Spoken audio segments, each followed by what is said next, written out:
അതുക്കിയ പാട്ടാവിഷ്കാരം ഭാഗം 6. രചനയും അവതരണവും മമ്മൂട്ടി കട്ടയാട്. ഷഫീ ഇമാം പോലുള്ള വമ്പൻ ജ്ഞാനികൾ സ്വാംശീകരിക്കും 6 സദ്ഗുണമേന്മകൾ. ദുന്യാവിനെ വെടിയും മകം പരിശുദ്ധം, ജ്ഞാനം ഉപാസനയാലെ വാഴ്വ് സമൃദ്ധം. ഗഹനങ്ങളാണവർക്കുള്ള മതവിജ്ഞാനം, മഹതായ റബ്ബിന് നൽകുമൊന്നാം സ്ഥാനം. നമുക്കുള്ള പണ്ഡിതരവരെ അനുഗമിക്കുന്നു, അവർക്കുള്ള ഫിഖ്ഹിനെ മാത്രം അവർ കാണുന്നു. അതുപോലെ അവരുടെ മറ്റു മേഖല കൂടി അനുധാവനം ചെയ്താൽ അതെന്തൊരു മോടി. ഇരുലോകമിൽ നീ ആധിപത്യം തേടുകിൽ, നരിയാകണം ഉപകാരമേറും വിദ്യയിൽ.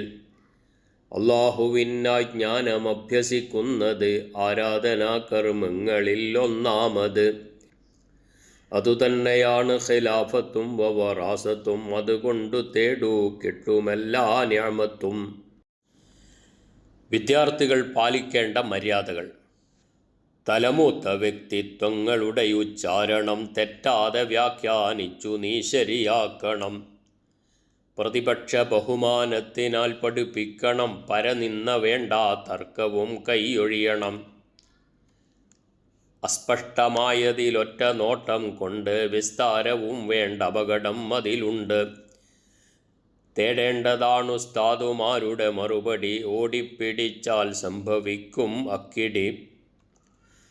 ഗ്രന്ഥം ലഭിച്ചാൽ ആദ്യമേ നീ നോക്കണം, ഗൗനിക്കണം, സ്രോതസ്സു പരിശോധിക്കണം. ലഭിക്കും പകർപ്പുകൾ ആധികാരികമാകണം, അഭിവന്യരായവരാൽ ഉറപ്പുവരുത്തണം. വ്യാഖ്യാനമന്വേഷിച്ചു പോകും മുമ്പ്, നോക്കേണം ആവർത്തിച്ചു മൂലക്കാമ്പ്. ഏതേതു പുസ്തകമാകിലോ അതിലാണ് അതിനുള്ള റഫറൻസ് എന്നതും ശരിയാണ്. വ്യാഖ്യാനകൃതിയിൽ നിന്നു വരി 10 നോക്കി പഠിച്ചറിയുന്നതിനേക്കാൾ ഗുണം ആ മൂലകൃതിയിൽ നിന്നുമറിയും ഒരു വരിയാണെന്നതാണ് ഉലമാക്കൾ ഓതിയിടും ശരി. തുടക്കത്തിൽ ഐച്ഛികമായ കർമ്മം ചെയ്യുവാൻ പഠിക്കേണ്ടതാണ്, അതിനുള്ള രീതികൾ അറിയുവാൻ. പിന്നീട് ഖുർആനും ഹദീസും നോക്കണം, പ്രാധാന്യമുള്ളവയാദ്യം ചെയ്യണം. ഫിഖ്ഹും ഉസൂലുൽ ഫിഖ്ഹും അഭ്യസിക്കണം, പിന്നീട് പടിപടി അറിവ് പലതും നേടണം. തുടർന്നോദണം ഫിഖ്ഹും ഉസൂലും, ഉടനടി തേടി പഠിക്കൂ മറ്റു ശാഖകൾ പടിപടി. വിജ്ഞാന ശാഖകൾ. സാഹിത്യം അറബിയിൽ 8 ലുഗത്തതിലൊന്ന്, സർഫും വനഹവും വൽമആനി 3. ഇൽമുൽ ബയാൻ, ഇൽമുൽ ബദീ വഖാഫിയ, ഇൽമുൽ അറൂലും കൂട്ടിയാൽ സമാനിയ. പിന്നെയുമുണ്ട് ഉപശാഖകൾ, അവ ഗദ്യം, പ്രഭാഷണം, എഴുത്തെന്ന കലയും പദ്യം.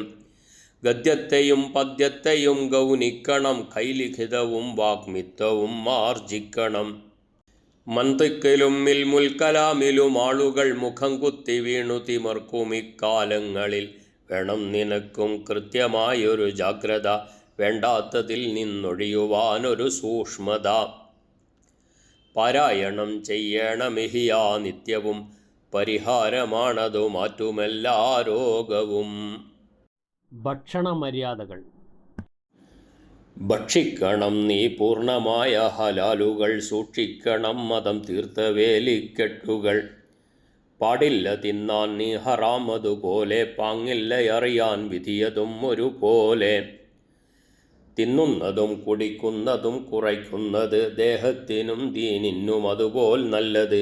വേറൊന്നുമില്ലെന്നാണ് തത്വം, ആകയാൽ വയറിനു വിശ്രമമേകണം നീ അവധിയാൽ. നിറയുന്ന വയറിനപകടം പൊണ്ണത്തടി, ഹൃദയം കടുക്കും ബുദ്ധി പോയെത്തും മടി. റബ്ബിനു മുമ്പിൽ കുമ്പിടാൻ കഴിയാതെ, ദൗർബല്യമാൽ തളരും തടി വല്ലാതെ. ഉറക്കം വിളിച്ചു വരുത്തിടും അതുകൊണ്ട്, നിറക്കൊല്ല നിൻ വയർ ഭക്ഷണങ്ങൾ കൊണ്ട്.